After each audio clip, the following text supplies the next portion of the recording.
ನಾವು ಈಗ ತುಪ್ಪ ಕಾಸೋದು ಹೇಗೆ ತೋರಿಸ್ತೀನಿ ನೋಡಿರಿ. ಫಸ್ಟ್ ಈ ಬೆಣ್ಣೆ ಸ್ವಚ್ಛ ಅಂತ ತೊಳ್ಕೊಂಬರೋಣ್ರಿ. ಬೆಣ್ಣೆ ಸ್ವಚ್ಛ ಅಂತ ತೊಳ್ಕೊಂಬರೋಣ್ರಿ. ಈಗ 2-3 ಸಲ ತೊಳಿಬೇಕ್ರಿ. ಚಮಚ ಎಲ್ಲ ಹಿಂಗೆ ಇದು ಮಾಡಿ ತೊಳ್ಕೊಂಬರ್ಬೇಕ್ರಿ. ಇದನ್ನು ಸ್ವಚ್ಛಂಗೆ ವಾಸನೆ ಹೋಗೋತನ ಸ್ವಚ್ಛಂಗೆ ತೊಳ್ಕೊಂಡೇನ್ರಿ. ನೀರು ಒಟ್ಟೆ ಇರಬಾರ್ದ್ರಿ.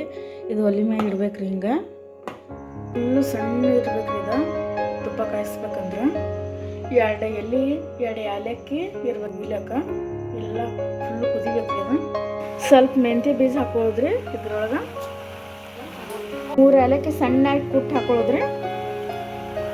3 ಏಲಕ್ಕಿ ಹಾಕೊಂಡಿನಿ. ಕುದಿಬೇಕ್ರಿ. ಇದು ಇನ್ನೂ ಕುದಿಬೇಕು ಭಾಳ ತನ. ಸ್ವಲ್ಪ ಸಣ್ಣ ಉರಿ ಹಚ್ಚಿ ಕುದಿಸ್ಬೇಕು. 2 ಎಲೆ ಮತ್ತು 3 ಏಲಕ್ಕಿ ಸಣ್ಣ ಕುಟ್ಟಿ ಎಲೆ ಮ್ಯಾಗ ಇಟ್ಕೊಳ್ಳೋದ್ರಿ. ನಿಮ್ಮಲ್ಲಿ ಮಜ್ಜಿಗೆ ಮೊಸರು ಐತಂದ್ರೆ ಇದಕ್ಕೆ ಸ್ವಲ್ಪ ಮಜ್ಜಿಗೆ ಹಚ್ಚೋದ್ರಿ ನೀರು ಮಾಡಿ. ಅಕಸ್ಮಾತ್ ನಾನು ನಿಮ್ಮಲ್ಲಿ ಮೊಸರು ಇಲ್ಲ ಮಜ್ಜಿಗೆನೂ ಇಲ್ಲ ಅಂದ್ರೆ ಸ್ವಲ್ಪ ನೀರು ಹಾಕೋದ್ರಿ ಎಲೆ ಮ್ಯಾಗ.